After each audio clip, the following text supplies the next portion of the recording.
Jubilee Hills assembly నియోజకవర్గం ఉప ఎన్నికలో గెలుపు కోసం కాంగ్రెస్ ప్రచారం హోరెత్తిస్తోంది. ఉప ఎన్నిక గెలుపు వ్యూహాలపై చర్చించేందుకు మినిస్టర్స్ తో సీఎం రేవంత్ రెడ్డి సమావేశమయ్యారు.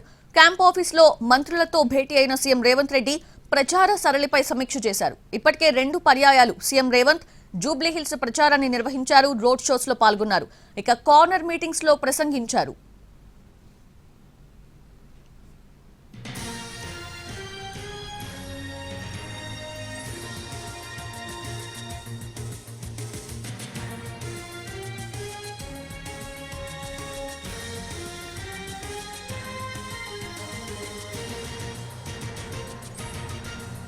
జూబ్లీహిల్స్ అసెంబ్లీ నియోజకవర్గం ఉప ఎన్నికలో గెలుపు కోసం కాంగ్రెస్ ప్రచారాన్ని హోరెత్తిస్తూ వచ్చింది. ఉప ఎన్నిక గెలుపు వ్యూహాలపై చర్చించేందుకు ఇప్పుడు మినిస్టర్స్ తో సీఎం రేవంత్ రెడ్డి సమావేశమయ్యారు.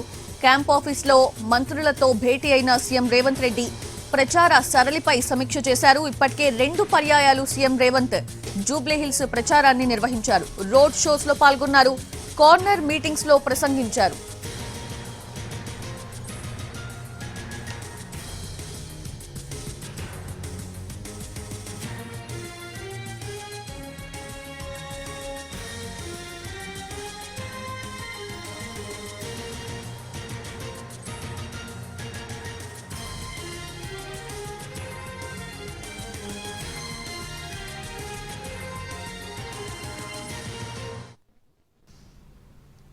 కేంద్ర మంత్రి కిషన్ రెడ్డికి మంత్రి పొన్నం ప్రభాకర్ సవాల్ విసిరారు. పార్లమెంట్ ఎన్నికల్లో కిషన్ రెడ్డికి బీఆర్ఎస్ సహకరించిందని మంత్రి పొన్నం ఆరోపించారు.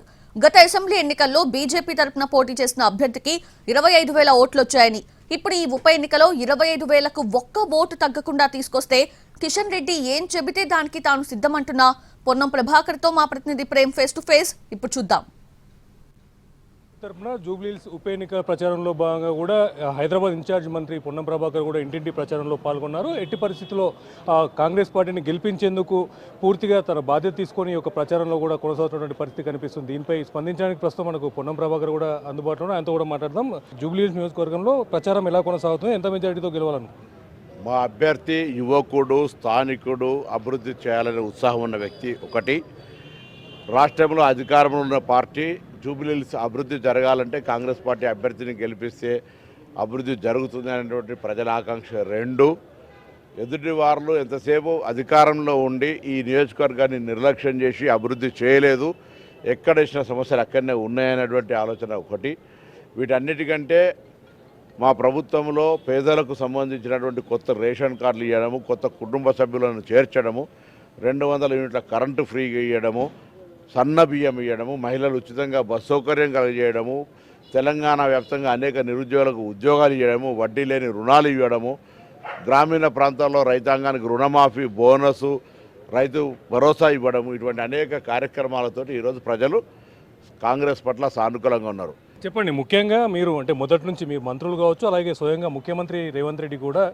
గతంలో 3 సార్లు బీఆర్ఎస్కి అవకాశం కల్పించినా ఎలాంటి డెవలప్మెంట్ చేయలేదని చెప్పేసి అనేక సందర్భాల్లో వెల్లడించిన పరిస్థితి కనిపిస్తుంది. అయితే ఈ మధ్య అటు కేటీఆర్ కూడా మాట్లాడుతూ ప్రచారంలో భాగంగా గతంలో 5,000 కోట్లతో డెవలప్మెంట్ పనులు జూబ్లీహిల్స్ నియోజకవర్గంలో చేపట్టాము, ప్రజలు మా వెంటే ఉన్నారు, ఖచ్చితంగా ఈసారి బై ఎలక్షన్లో మరొకసారి మేమే గెలవబోతున్నామని కూడా చెప్తున్నారు. ఇప్పుడు కంటోన్మెంట్ ఎన్నికలకు సంబంధించి అభివృద్ధి జరిగిందని ముఖ్యమంత్రి గారు చెప్తే అభివృద్ధి జరగలేదని చెప్పినాడు. అభివృద్ధి చూపిస్తే రాజీనామా చేస్తా అన్నాడు. అక్కడ మా స్థానిక శాసనసభ్యుడు గణేష్ గారు అన్ని కాగితాలు పట్టుకొని రెడీగా ఉన్నారు. ముఖ్యంగా మీరేమో బీజేపీకి కనీసం డిపాజిట్ కూడా రాదు, 10,000 ఓట్లు కూడా పోల్గా అని మీరు చెప్తున్నారు. అలాగే ముఖ్యమంత్రి రేవంత్ రెడ్డి కూడా పార్టీ పూర్తిగా జూబ్లీహిల్స్లో బీజేపీ పార్టీ చచ్చిపోయింది, బీజేపీ పార్టీ మాకు ఇక్కడ పోటీ లేదని చెప్తున్నారు. అయితే కిషన్ రెడ్డి మాత్రం విస్తృత స్థాయిలో ఆయన ప్రచారంలో పాల్గొంటూ 2 పార్టీలపైన గతంలో పాలించడమే, వాళ్ళిద్దరి పైన కూడా ఇక్కడ డెవలప్మెంట్ చేయలేదు, ప్రజలు వ్యతిరేకంగా ఉన్నారు, మాకే ఓట్లు పడతాయని కూడా కిషన్ రెడ్డి వ్యక్తం చేస్తున్నారు. పార్లమెంట్ ఎన్నికల్లో కిషన్ రెడ్డి గారిని గెలుపుకు సహకరించిన టీఆర్ఎస్కు యూసుఫ్ కూడా అసెంబ్లీ ఎన్నికల లోపల గురుదక్షిణగా ఇక్కడటువంటి ఈ ఎన్నికను అభ్యర్థిని టీఆర్ఎస్కు తాకట్టు పెట్టిండు. నేను కిషన్ రెడ్డి గారికి మళ్ళీ ఛాలెంజ్ చేస్తా ఉన్నా. మీరు కేంద్ర మంత్రి, నేను రాష్ట్ర మంత్రి, నా ప్రాతినిధ్యం వహిస్తున్న నియోజకవర్గం కాదు, జస్ట్ నేను ఇన్ఛార్జ్ మంత్రిని. మీరు ప్రాతినిధ్యం వహిస్తున్న నియోజకవర్గం ఈ జూబ్లీహిల్స్. ఈ నియోజకవర్గంలో ఇప్పుడు పోటీ చేసిన అభ్యర్థి గతంలో కూడా పోటీ చేసిండు, అప్పుడు 25,000 ఓట్లు వచ్చినాయి. ఇప్పుడు అంతకంటే ఒక ఓటు ఎక్కువ వచ్చినా నువ్వు ఏం చెప్తే నేను దానికి సిద్ధం. రాకపోతే నేనేం చెప్తే దానికి సిద్ధమని అడుగుతా ఉన్నా. నేనైతే చెప్తాను 10,000 ఓట్లు వస్తాయి, 10,000 లోపలనే ఓట్లు వస్తాయి. మీరు బికాస్ నేను అంటలేను, మీ పార్టీ నాయకుడు రాజా సింగ్ అంటూ ఉన్నారు.